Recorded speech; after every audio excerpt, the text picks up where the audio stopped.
Welcome into A to Z Sports Prime Time on a Monday night. Lovely to have you guys in here for another evening. Tonight we are talking wide receivers and the work that the Tennessee Titans have to do to get this thing up and running. We'll go through and talk about Carthon, how we felt he managed his first draft as head of the Titans, and then we will welcome producer Robert Walsh back from assignment, where we will do In Case You Missed It from this weekend in sports.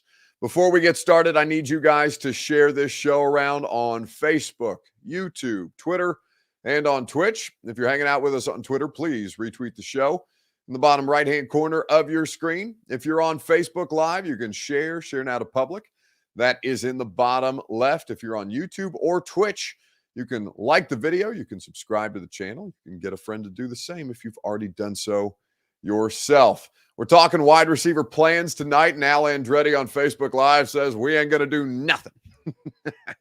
Well, you may not, but at least we can talk about options that are available for them if they chose to do something at this stage. So I don't know. I can't guarantee that they're going to, Al, but I can at least present to you options that are in front of them.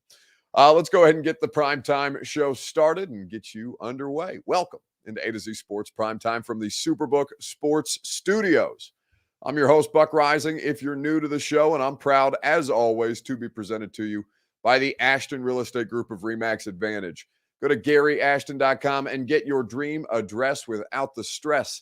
The intel edge you need to succeed can be found at GaryAshton.com. Superbook Sports, download the Superbook app today, whether you're betting the Philadelphia 76ers and Boston Celtics, the NHL playoffs, or anything in Major League Baseball. Superbook Sports is your place to wager, no matter what season it is. And TrueMath Fitness in the Gulch. Go to TrueMathFitness.com for your first workout free as a Middle Tennessee resident. Get the TrueMath Fitness benefits from the best workouts and the best coaching staff. TrueMathFitness.com for your membership options today. So wide receiver room is still very much in question for this football team. They add Chris Moore in free agency, a journeyman, former fourth-round pick, mostly special teams player that had a solid season in Houston, but is far from a solution either in the short term or the long term. They draft Colton Dowell, the wide receiver out of UT Martin. They add Colton Dowell in the 7th round of this draft. Maybe he pushes somebody like Chris Moore, NWI, for a roster spot, but he's anything from a certainty as far as fixing the wide receiver room ills that this team has. So largely they're moving into 2023 with the same wide receiver core. They've added two new players, and they have signed some undrafted free agents that are interesting, but at a certain point you'd like to see them operate with a higher level of talent at that specific position. Now, what is going to happen next is going to be very telling as to how much emphasis they put on this draft class versus what they think they can get in a post-draft free agency cycle. So I want to start there with your Two Rivers Ford take. How would you grade the job that Carthon has done addressing the wide receiver room? How would you assess what the new general manager has done with this wide receiver group at this point? Offensive line, we know that they have been very, very dedicated to fixing it. They have turned over a lot of the pieces and parts. They drafted 2 in particular. They brought in 2 in free agency. This offensive line group is going to be basically remade. Wide receiver is still, I think you could describe as in progress at best, though the time to add meaningful players, meaningful talent at that position is running out quickly. MB says Buck Rand has done what Vrabel told him to do, and there is a degree of that, right? Mike Vrabel asked us, and you'll hear from Mike here in just a second. Mike Vrabel asked us to trust him that they were adding football players that they felt could help their team in a meaningful way. And, I certainly trust him that he thinks he's adding football players who will ultimately help his team. I'm looking around and thinking, yeah, but Mike, surely you guys can do better than this, can't you? But I don't have access to their draft board the way that, the rest of their scouting staff does. So to trust them at this stage with the wide receiver group, beyond AJ, it's been pretty poor. They still feel like they have a lot of confidence in Kyle Phillips and Treylon Burks. Those two remain to be seen. It's basically a rookie year for Kyle Phillips at this stage. But Major Key says, Vrabel said, find someone that can catch punts. Well, they did find Chris Moore, but at this point, that I don't think is meaningful enough. Your Two Rivers Ford take, of course, is made possible by the great people at Two Rivers Ford. Go to Two Rivers Ford in Mount Juliet for 2023 model year Fords, quality American-made Ford vehicles, and award-winning customer service. Nobody does business with more honesty and integrity than Two Rivers Ford. 40 years here in Middle Tennessee, serving Middle Tennesseans. Two Rivers Ford in Mount Juliet or online at tworiversford.com. So looking at the current situation for the wide receivers and the Titans, we asked Mike Vrabel. This was Saturday night after the Titans had concluded their draft. And the question was posed to Mike, have you done enough at the wide receiver room now that free agency, the bulk of it is done, and the draft is concluded? And this was Mike Vrabel at the podium. And know you brought in one free agent, but for the things you've talked about the wide receiving core, is that enough turnover to get out of that group? What you've talked about? Going into Monday, it will be, yeah. And we're going to continue to explore and find ways to improve our roster and make it as competitive as possible. So on Monday, it will be. We felt good if. For us to add a receiver, we would have come far off our board at those certain levels, and that's what I'm happy about. You guys are going to trust us. We're going to put players in here that are going to help us win. That last part kind of goes back to the previous question. You're going to find ways to improve your roster. Free agency's over and the draft's over. Aren't those the places to improve your roster? Free agency's not. They're going to let us sign free agents Monday. They will. Chad will. Rand will. They'll let us sign free agents on Monday. Free agency is going to go all the way up until the season starts. There'll be players that are on other teams that will become available Monday. Take a look. It'll be real large waiver wire. We'll scour that. We'll continue to look for trade possibilities and opportunities. Chad and Vin will help us with the salary cap, find ways to open up salaries so that we can potentially sign other players. There's been a pretty good process here, and I'm excited about it.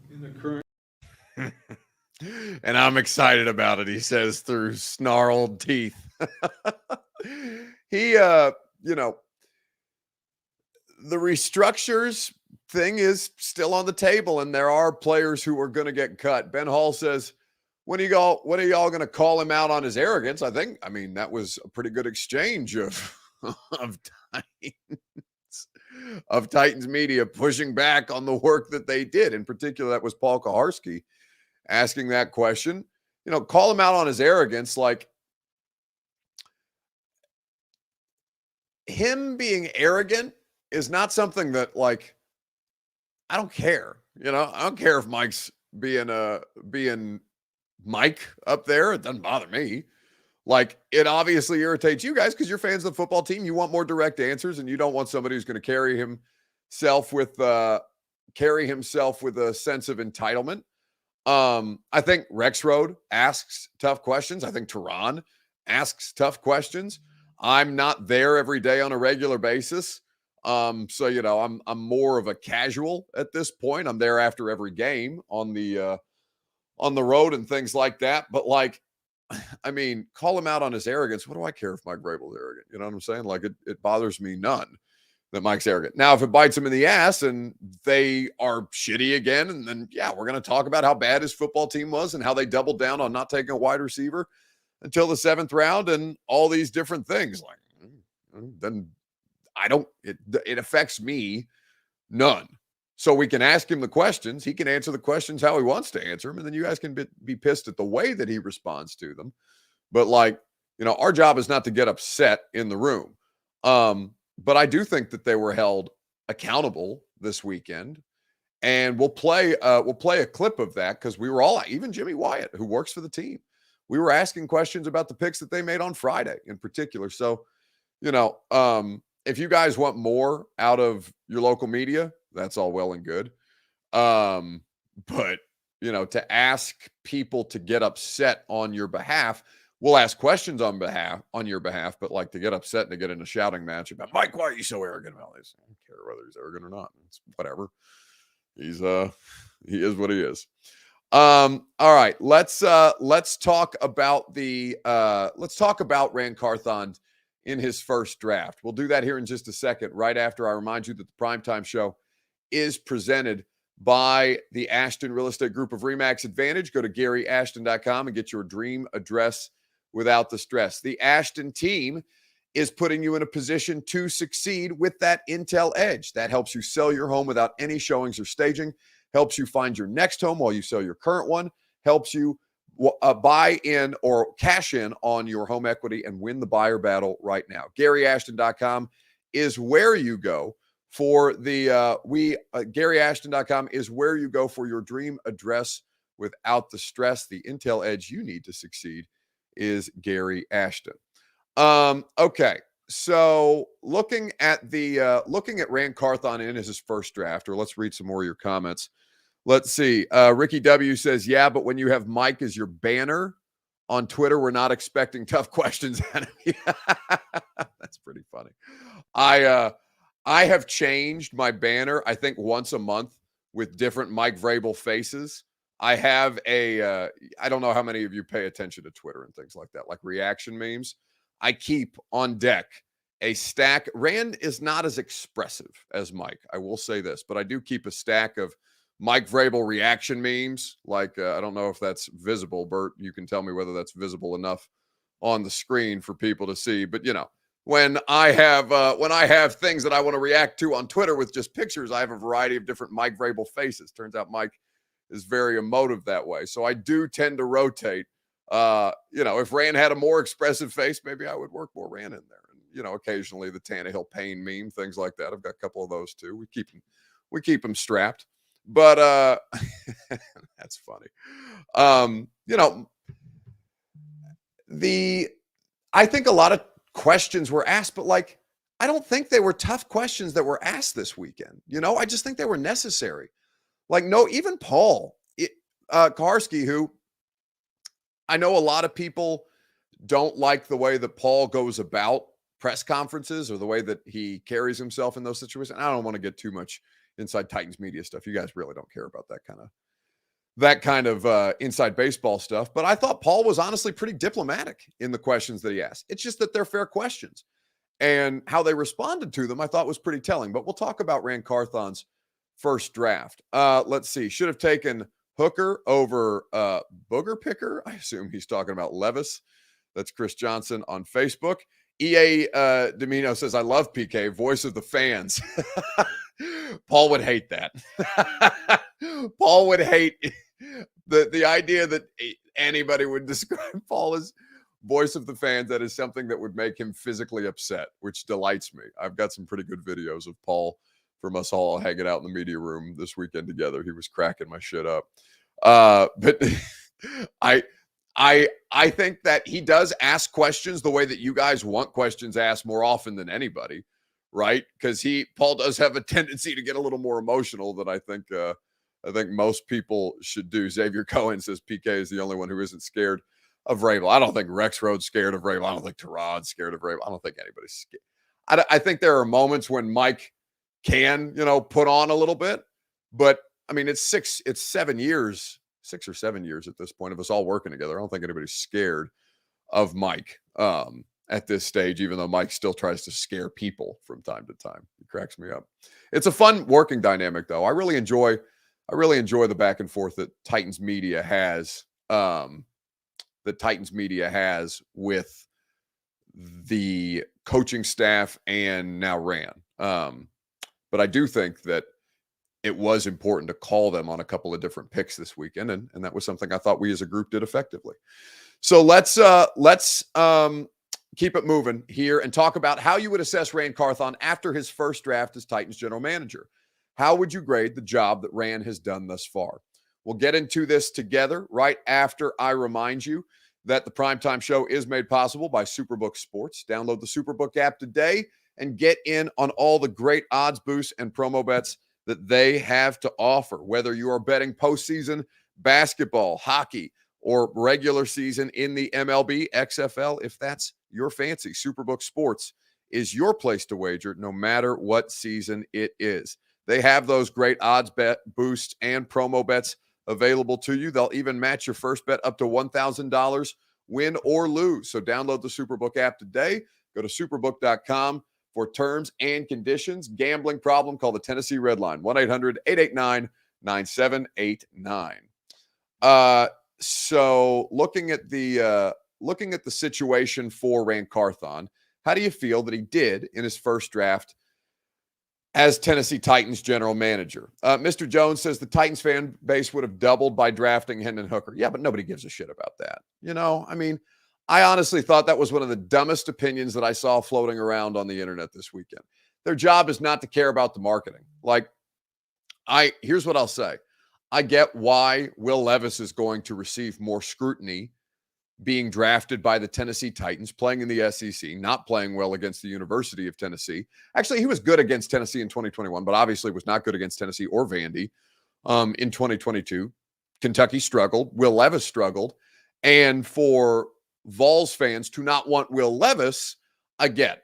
But for them to take Hendon Hooker, who fell out of the second entirely, okay? The entire NFL said Hendon Hooker wasn't good enough to be a first-round pick or a second-round pick.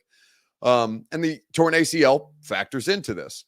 But that he slid to the third, and Will Levis was somebody who the Titans tried to trade back up into the first round to get, the NFL is telling you that there's a substantially different way in which Will Levis was asked to operate in college versus Hendon Hooker and how that will translate immediately to the pros. Will Levis is probably going to have to play before Hendon Hooker does. Anthony Richardson, CJ Stroud, and Bryce Young are all going to have to play before Hendon Hooker does, in all likelihood, if things go to plan for Detroit. And for Tennessee fans, and it's not all Vols fans, I think most Vols fans are reasonable, but there was a really, really loud, dumb minority of the fan base that was squalling about the idea that this was offensive, that the Titans would pass on Hendon Hooker to draft Will Levis, and that this was such a missed opportunity to grow the Titans fan base. You give a shit about growing the Titans fan base. Go win football games. If Will Levis doesn't win, then the Titans fan base won't grow. If they drafted Hendon Hooker and he didn't win, then the Titans fan base wouldn't grow, right? Like Josh Dobbs was a godsend because it got Vols fans interested in the Titans down the stretch. But other than that, that stuff doesn't actually matter in the NFL. Vols fans who aren't interested in Titans aren't going to be that interested in the Titans after the fact. It's just it's such an arbitrary argument and something that I thought was just such a mouth breather type of thinking. And it's something that I really could not understand how people were legitimately trying to make that the case, but that's fine. Did Levis lead the number one offense in college football? Again, I don't give a shit what he did in college football. He's being asked to play in the NFL. The entire NFL just told you through the first two rounds of the NFL draft that they don't give a shit that he was the quarterback of the most productive offense in football. Buddy, it's not just me. It's the whole league. I'm not down on Hendon Hooker. I think Hendon Hooker in Detroit makes a lot of sense. I think Ben Johnson is an offensive coordinator. He got a lot out of Jared Goff. Could be a really, really fun pairing. I think Hendon Hooker could succeed in the NFL. I hope he succeeds in the NFL. More power to him. I hope all these guys succeed. I'm not rooting personally against anybody unless you're a shit and I've covered you, right? Unless you were a bad human being and I had direct interaction with you and I know that you're a bad person, then yeah, I'm probably not going to root for you in that way. But I'm not rooting for anybody to fail.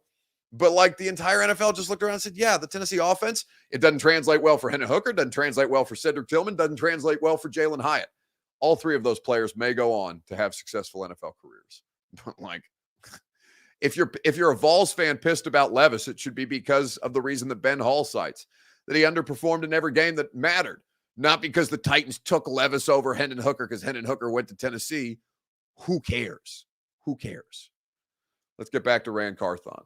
So how would you grade Ran Carthon's first performance as the Titans general manager?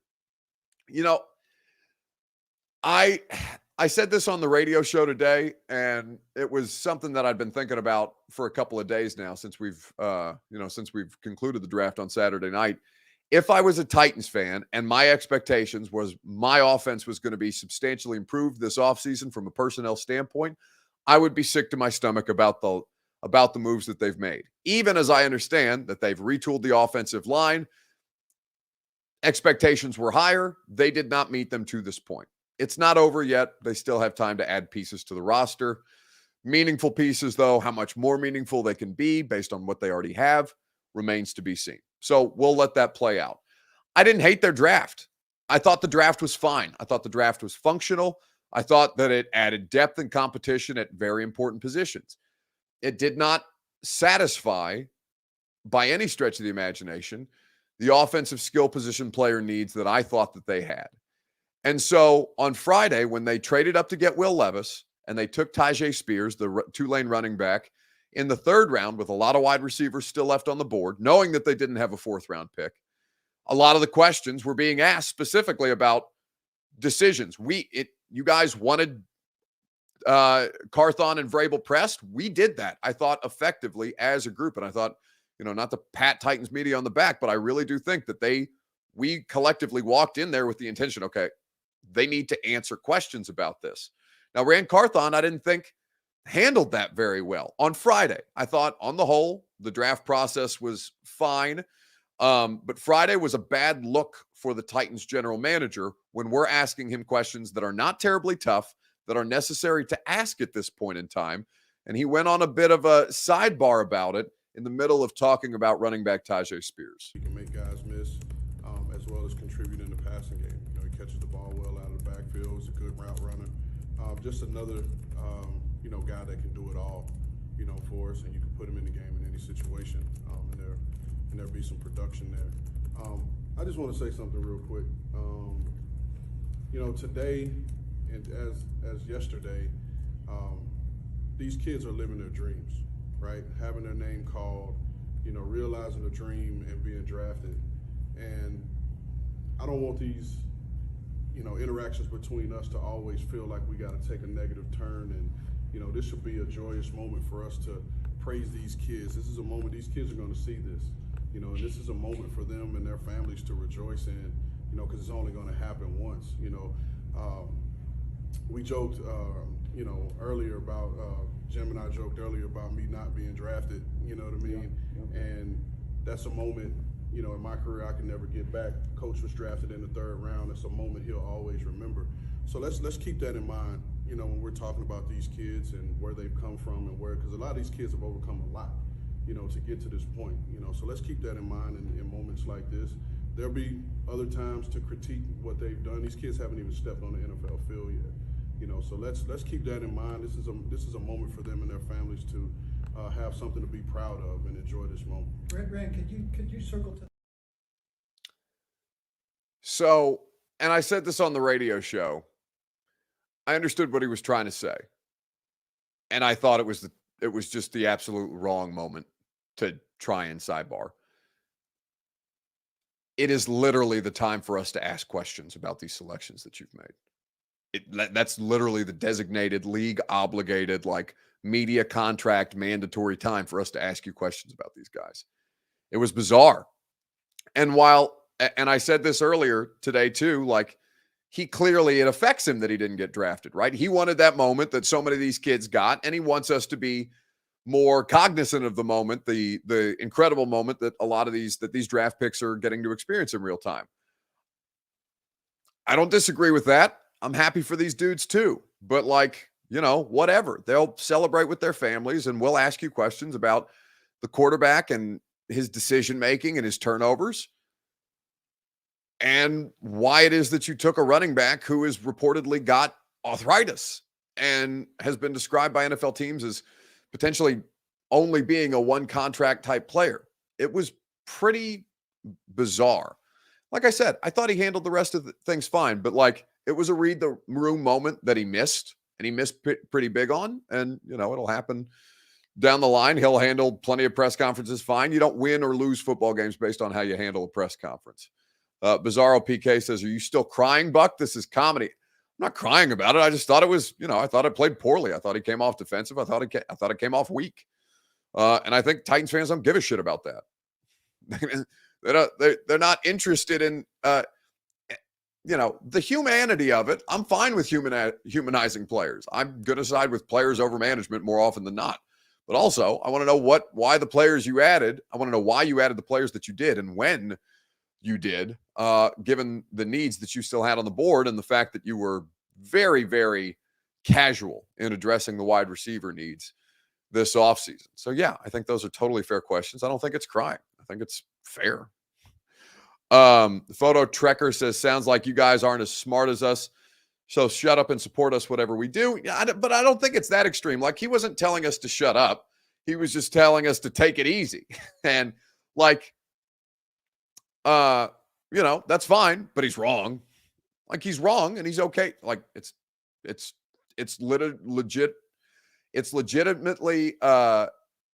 legitimately funny to see how harsh this fan base reacts to the wide receiver position in particular. And I thought he missed the mark on that, right? Jack Penfold says, speaking for Titans fans is pretty presumptuous. Maybe so, because that I'm coming from this from a different angle, and you guys are coming at it from another angle. So I can't speak for all of you, but I thought largely that Titans fans didn't like the way that Rand Carthon responded to that, especially with lines like rolling the dice, playing the board, and then ultimately not taking the wide receiver until the 7th round. Xavier Cohen says, why didn't you say all this in the press conference? Well, again, it's not to be combative. Like, the press conference that's not a setting for us to yell at Rand Carthon.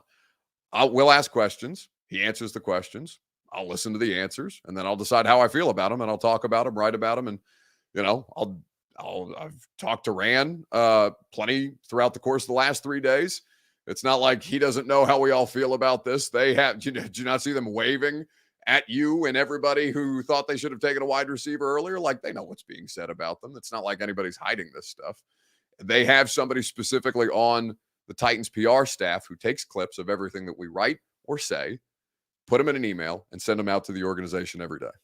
So, like, this is not anything that's not outwardly discussed. Anyway, let's go to In Case You Missed It. I thought Rand Carthon handled his first draft fine. I thought it was fine. I thought there was one bad moment, and the quarterback situation, the trade up for it, it's going to get complicated. And, it can get further complicated if Malik Willis all of a sudden shows legitimate growth and development. I don't know how likely that is to happen, but I do think that it complicates their quarterback room a little bit. I do think that the quarterback situation, if Malik Willis turns out to be more than they bargained for, maybe you can get draft capital for him if it does turn into legitimate competition. But you have convoluted your quarterback room by trading up for Levis, and then further hindered yourself without a 3rd-round draft pick in 2024, because they do not have a lot of draft capital to work with right now. Ben Hall says, what I loathe is them treating the fans like we don't matter, and then bitching about why fans don't go to games. Well, that'll be the lament until the end of time. I think that's the way that a lot of people look at this. Nathan, is it Seged on YouTube? Forgive me, Nathan, if I've butchered your last name. Says, I don't get why people are getting mad at not drafting a wide receiver. Hard to depend on a rookie wide receiver anyways. If anything, you should be mad the only wide receiver they signed was Chris Moore. I think it's just a combination of both, that they just didn't do enough, right? That, I think, and we'll see what remains to be seen. Mike Russell says, it's hilarious you think revenue doesn't have anything to do with this business of football. Who do you think will sell more tickets and jerseys, Levis or Hooker? Oh, no, I'm not. Are you talking about the Tennessee thing? Like, I'm not saying that revenue doesn't matter for the business of football.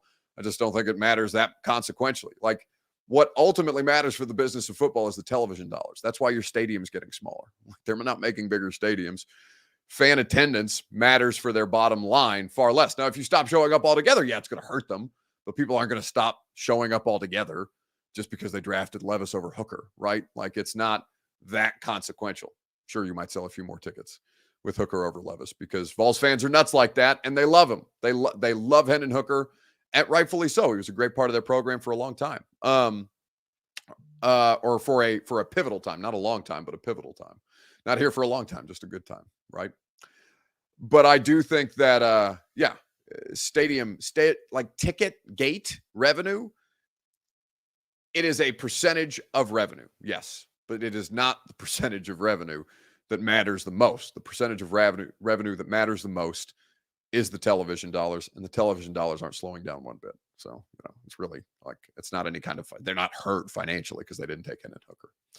All right. In case you missed it, we will welcome producer Robert back from assignment. He has been in the wilds of New Jersey all weekend. We will do so. Get out of here. I'm not ready for you yet. See, this is what I'm not even coming back then. We can just do this later. I'll do it on the radio show with you. I'll tell you, or I'll let producer Robert tell you what you missed this weekend in sports right after I remind you that TrueMath Fitness in the Gulch is where you need to go to get your workout routine started. No workout ever recycled or repeated. Tomorrow is upper body, a full body workout with a focus on upper body. I love Tuesdays and Thursdays at TrueMath Fitness. I know you will too. If you want to try it out for yourself, your first workout is free as a Middle Tennessee resident at TrueMathFitness.com, where you can achieve your fitness goals. I dropped 52 pounds because of the great team at TrueMath Fitness. Could not say enough about the work that they do to improve your health and your lifestyle. TrueMathFitness.com for your first workout free. Okay, Bert, now I'm ready for you. What's going on? There was plenty of stuff for us to talk about after the draft, whether it was the Titans not taking a wide receiver or them taking a running back with no ACL, which I have no problem with any of it. But I feel like we need to talk about something that is a little more lighthearted. And if you listen to the radio show, recently I've been infatuated with AI, even though I think we're going to get to do our first edition of AI Sports Poetry this week on the radio show. But what I did notice is on Twitter this week, Gary Gates retweeted that he had asked AI to reimagine all 32 NFL mascots. So the question for in case you missed it is, what is your favorite NFL mascot? And it might change after I show you some of these remastered ones. Buck, you have also seen these. I picked a few favorites. We'll start with the Titans. Great place to start. So the way it works is you'll probably describe a situation. You'll describe, say, Tennessee Titans mascot reimagined. And it would give you a reimagining of that mascot. So this is what it did when he prompted the AI to do so. How do you feel about that? So it's not T-Rack, and it looks a little alien, but what is a Titan really? Are we going like Gladiator Titan? Or are we going like, Marvel character type Titan? Because this leans towards the latter. I've no great love for T-Rack. I understand that the state animal is the raccoon, and that's why T-Rack's existence is what it is. I don't like this I don't hate this any worse than I hate T-Rack, but I'm not really in love with it either. I don't love the double T. I think the double T is the grossest part of the entire thing. Yeah. We now know that cannot work. And this is probably the farthest off mascot that this dude shows. The rest of them are creepy. This one's just pretty far. It looks like, I almost cussed. It looks like a mermaid, like got with T-Rack. I'm not sure what this was supposed to be, but it missed the mark here. You could probably bet that this is not going to be. Hey, they all look like Power Ranger villains. They do look like okay, for instance, let's go to the Cincinnati Bengals mascot. I almost cussed again. It's terrifying. And you can tell that it's like not a real person. Look in the background, like all of these just shadowed figures. Where is this thing supposed to be at? It looks like he looks like he's in like the Music City Center. Like he looks like he's going to some kind of work convention for mascots. At this point, there's people walking in the background in three-piece suits with briefcases. You can see that. Here's another one I really like. Like I said, they can't. It's just imagining what these things would actually look like. So it can't use real words. It can't use real people. So I present to you the Carolina Poo Nats. Are they the Poo Nats now? Look what? It's like everything else is fantastic. I love the mascot. Looks super soft. Look at the toenails, but it can't use words. Look, it doesn't even have NFL. It's got 2 different patches on the chest. No, I guess this is supposed to be outside of Charlotte. This kind of looks like a Charlotte vibe. I'm so confused. They just have him in the business district in downtown Charlotte, just chilling. The last one's my favorite one. It's terrifying. It's nightmare invoking. The Rams. What? Look at that thing's face. What are we doing here? It looks like one of those satanic like renderings, right? Where the devil is supposed to have like a ram's head or something like that. I don't know what the hell it's supposed to be. I don't know what It's they a think. demonic creature with like, it looks like some kind. It looks like, one of these. It looks like a bad guy in Chronicles of Narnia. Did you ever see that movie? Like, it looks like a bad guy in Chronicles of Narnia. Mr. Tumnus, of course. They went through Mr. they Tumnus. went through the thing. I watched That's all right. that jazz. The Lion, the Anyway, Witch, and the Wardrobe. there you go. What was the guy that wrote that book? Lemony Snicket? No, that was No, something that was else. a series of something else. unfortunate events, but I also did read all of those books. No free shout-outs. You read a bunch of cheap little children's books just like I did. Anyway, that's in case you missed it. Hope you guys could take a little break from complaining about all your draft picks. You fixed the offensive line. What are you guys mad about? Did you guys get everything you want? I'll do this on the show tomorrow. All right, I'll do this on the show tomorrow. I can't be mad here. You had a good draft. Everybody have a good night. Go watch some highlights. The season will be here before you know it. Best time of the year. Goodbye, Bert. See you, buddy. For more Robert, he'll be back on the radio show tomorrow, returning from assignment in sunny, scenic New Jersey. That's going to do it for us tonight on the Primetime Show. Thanks for hanging out. As always, we appreciate you guys spending your time here with us. Radio show tomorrow. We're going to get into all the different areas that the Titans can address the wide receiver place. We're going to take a look at guys who are on the waiver wire and who might be available for this team to add. Bert and Lucas will be back together in the production studio. We'll have a great time, so we hope you'll hang out with us from 10 to 1 on 104.5 The Zone. Speaking of the radio station, the Install with Greg Cosell, the live show. The tickets are available right now. NFL Films. Why do you keep putting me back into this, Bert? I can't hear you, you goober. Oh, well, that's dumb. Fair enough. I didn't know that you couldn't hear me. The live show with Greg Cosell is coming up May the 20th at the Hutton Hotel. 1045thezone.com is where you can get tickets. Greg is flying in from Philadelphia for the show. We are going to have a great time. Apparently, there's 250 tickets that were available. I know we were already selling a bunch of them. It's not too late to get yours now. It's going to be food, drink, and great football talk. We're going to have special guests as well, so we hope you'll join us for the Install with Greg Cosell live show, May the 20th at the Hutton Hotel. 1045thezone.com is where you go to join the fun. See, I did that whole thing last night, and none of you heard it because Bert wasn't here to tell me that you couldn't hear me. I was left alone to my own devices. It was no good. All right. That's going to do it for us tonight. Talk to you tomorrow morning at 10 a.m. And if I don't see you then, we'll get started tomorrow night at about 8 p.m. on the Primetime Show. Are you surprised to hear that? Certainly not. The first year we took it to the limit. And I was in Miami with my new beach house. Well, it was a couple minutes from the beach. It's been 20 years since then. We haven't been too strong in the last few years. Oh, we've been strong. We're just playing by the rules. You can't have a newcomer come in and steal a show.